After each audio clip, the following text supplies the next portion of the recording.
Shalom Bapak Ibu yang dikasihi oleh Tuhan, senang sekali berjumpa dengan Bapak Ibu. Salam sehat, salam sejahtera.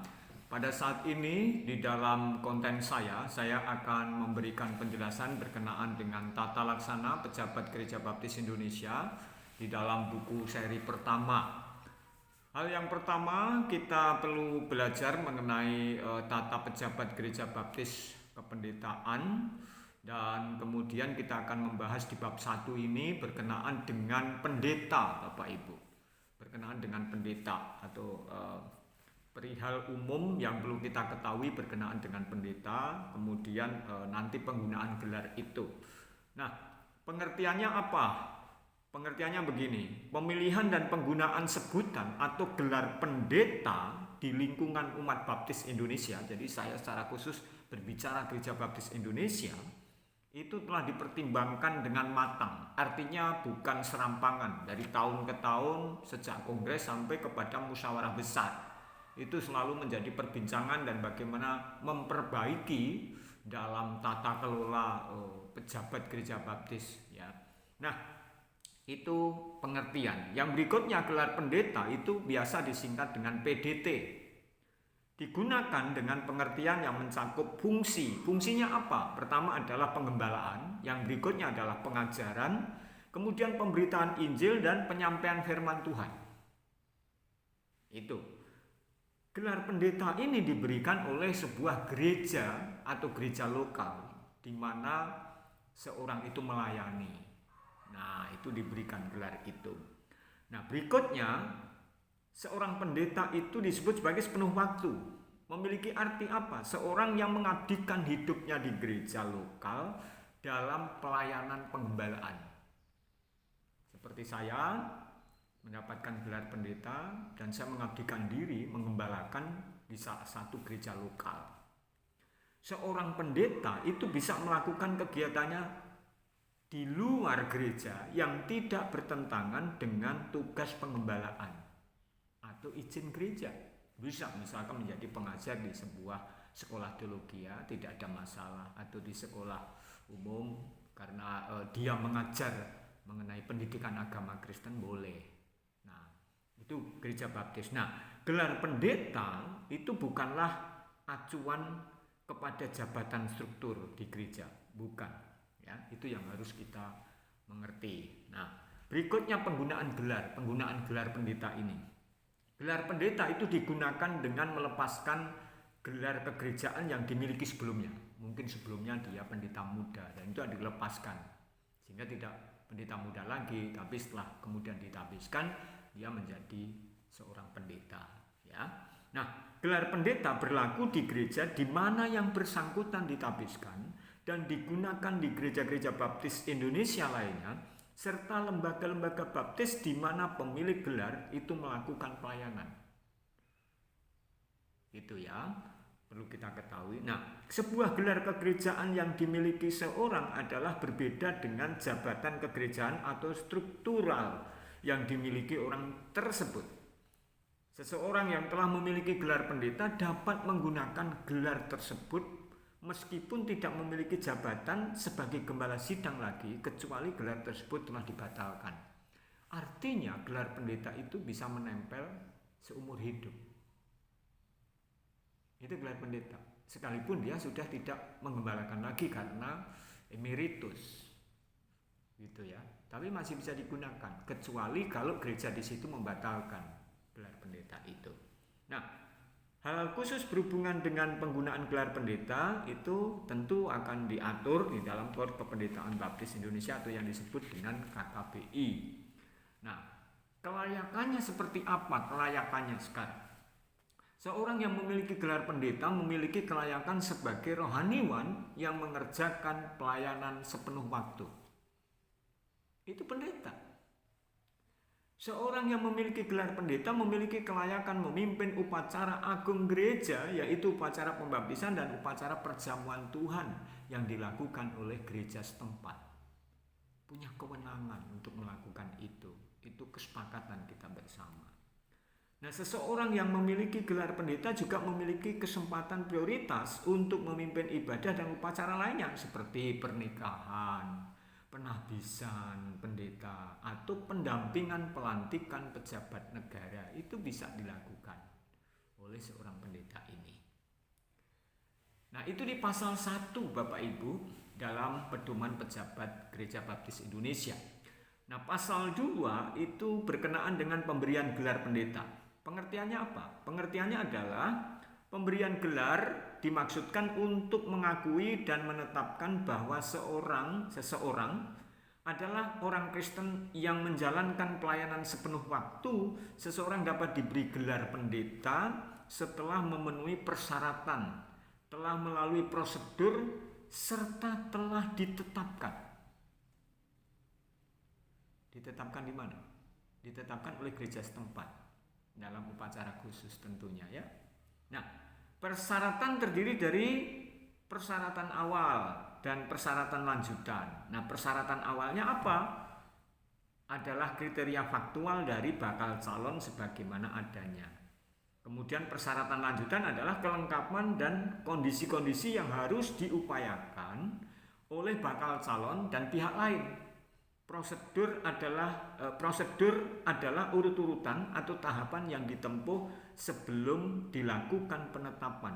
Nah, penetapan adalah isi dari keputusan akhir dari pihak yang memberikan gelar, yaitu gereja. Nah, sekarang kita akan satu persatu kita akan urai persyaratan awal. Persyaratan awal yaitu kondisi dan status bakal calon yang memenuhi syarat seperti apa. Yang pertama, syaratnya adalah kerohanian dan kepribadian. Jadi seorang pendeta yang akan ditabiskan, dia harus memiliki syarat kerohanian dan kepribadian. Artinya apa? Keadaan rohani dan pribadi yang terpuji dan patut sebagai orang Kristen dan sebagai orang Baptis Indonesia. Patut. Gitu ya, sudah dibuktikan dengan perjalanan waktu dalam pelayanannya. Yang kedua adalah keanggotaan. Artinya sudah dibaptis selam di Gereja Baptis Indonesia dan menjadi anggota Gereja Baptis Indonesia sekurang-kurangnya 5 tahun dengan setia. Sekurang-kurangnya 5 tahun menjadi anggota Gereja Baptis Indonesia. Berikutnya yang ketiga, pengalaman pelayanan. Memiliki pengalaman yang menandakan cakap untuk melakukan pelayanan kerohanian sepenuh waktu. Bakal calon telah bergelar pendeta muda. Jadi bergelar pendeta muda dulu selama 3 tahun di lingkungan GGBI dan telah bergelar pendeta muda itu sekali lagi selama 3 tahun di lingkungan gabungan Gereja Baptis Indonesia dan telah melayani sekurang-kurangnya 1 tahun di gereja di mana bakal calon itu akan ditabiskan. Gitu ya. Jadi kalau mau ditabiskan sekurang-kurangnya sudah memiliki gelar pendeta muda 3 tahun dan kemudian telah melayani sekurang-kurangnya 1 tahun di gereja yang mana gereja itu akan mentabiskan. Nah, pendidikan telah menyelesaikan program Strata 1 Sekolah Tinggi Teologi Baptis Indonesia yang diselenggarakan di bawah naungan Gabungan Gereja Baptis Indonesia. Bagaimana kalau dari luar, Pak? Kalau dari luar maka dia harus matrikulasi supaya dia tahu bagaimana tata kelola gereja baptis, doktrin baptis, ya, kemudian upacara-upacara gereja baptis, kemudian sistem organisasi gereja baptis. Begitu. Nah, sekarang masuk dalam persyaratan lanjutan untuk bisa diberikan gelar pendeta. Persyaratan ini meliputi adanya usulan. Artinya apa? Pernyataan usulan dari anggota gereja. Jadi yang mengusulkan anggota gereja bahwa kita akan menabiskan seorang pendeta. Itu dari gereja setempat. Yang berikutnya adalah kesediaan. Yaitu pernyataan keterpanggilan untuk pelayanan sepenuh waktu dan kesediaan bakal calon untuk ditabiskan. Jadi kalau jemaat menghendaki dia untuk ditabiskan sebagai pendeta tetapi bakal calon tidak mau, tidak bisa. Jadi harus ada kesediaan. Yang ketiga adalah surat keputusan gereja. Kalau sudah oke, sudah mau, maka ada surat keputusan gereja, yaitu gereja telah bermusyawarah dan memutuskan untuk merencanakan penabisan. Artinya gereja harus mengadakan muger, musyawarah gereja. Kalau dulu RUG, rapat urusan gereja, sekarang MUGER, musyawarah gereja. Yang berikutnya adalah yang keempat, rekomendasi-rekomendasi, mendapat rekomendasi dari istrinya, kemudian dari suami, atau suami kalau memang ada istilahnya yang mau ditabiskan itu pendeta wanita. Tapi kalau pendeta itu pria, ya dia harus mendapat rekomendasi dari seorang istri dan beberapa pihak yang memberi dukungan bahwa bakal calon patut mendapat gelar pendeta. Tentu pendeta-pendeta yang mengenal daripada bakal calon. Yang berikutnya adalah kelengkapan data pribadi. Apa itu? Data ini diperlukan untuk memberi informasi serta tertulis tentang pribadi dari bakal calon. Yang keenam, mengikuti tahapan pemberian gelar, yaitu tahap-tahap penabisan harus ditempuh oleh bakal calon ini. Kalau tidak bisa. Nah, berikutnya adalah penetapan. Nah, penetapan itu pemberian gelar diberikan oleh gereja. Ya, penetapan telah mempertimbangkan rekomendasi dari Dewan Penabisan serta telah melewati prosedur yang ditentukan. Jadi, gereja meminta kepada Badan Pengurus Daerah seksi kependetaan untuk membentuk Dewan Penabisan karena ingin menabiskan gembalanya misalkan atau pendetanya yang melayani selama gembala sidangnya yang melayani selama ini. Nah, itu kemudian Badan Pengurus Daerah membentuk Dewan Penabisan. Nah, itu yang akan memeriksa calon tertabis begitu. Nah, sekarang masuk pasal 3, Bapak Ibu yang dikasihi Tuhan. Pasal 3 itu penabisan pendeta.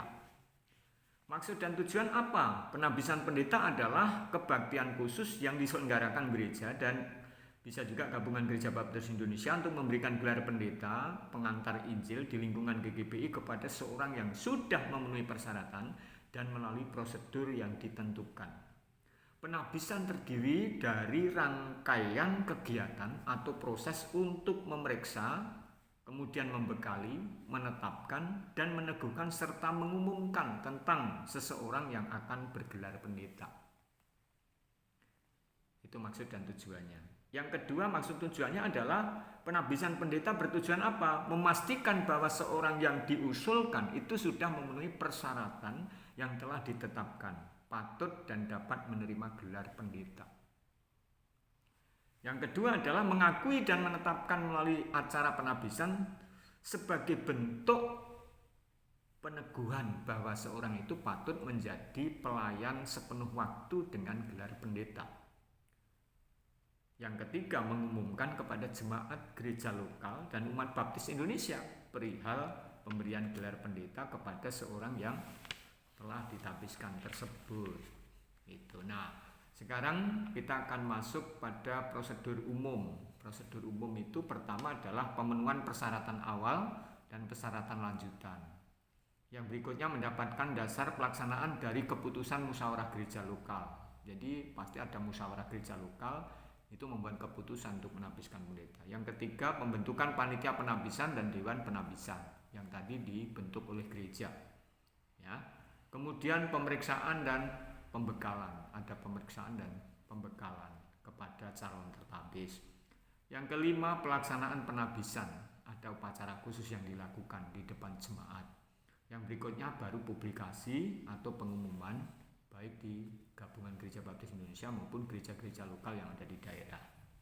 Nah, sekarang kita akan masuk di tahap-tahap penabisan itu seperti apa. Pertama adalah usulan. Tahapannya adalah usulan. Usulan diajukan oleh beberapa anggota gereja baptis, gereja induk, dan atau anggota yang ada di cabang dari gereja tersebut. Itu boleh. Usulan disampaikan secara tertulis, ditandatangani. Ya. Berikutnya adalah pertimbangan gereja. Gereja memperhatikan surat usulan dan mempelajari tata pejabat gereja baptis tadi. Contohnya dia sudah bergelar pendeta muda selama minimal 3 tahun. Gitu ya. Nah, yang berikutnya adalah sudah menjadi anggota gereja baptis minimal 5 tahun kan gitu. Berikutnya adalah pertimbangan gereja. Gereja memperhatikan surat usulan dan kemudian mempelajari tata pejabat dan selanjutnya komunikasi dan diskusi dengan Kod Kependetaan Baptis Indonesia. gereja berkomunikasi, berdiskusi dengan KOR Kependetaan Baptis Indonesia, baik yang ada di daerah maupun yang ada di Badan Pengurus Nasional.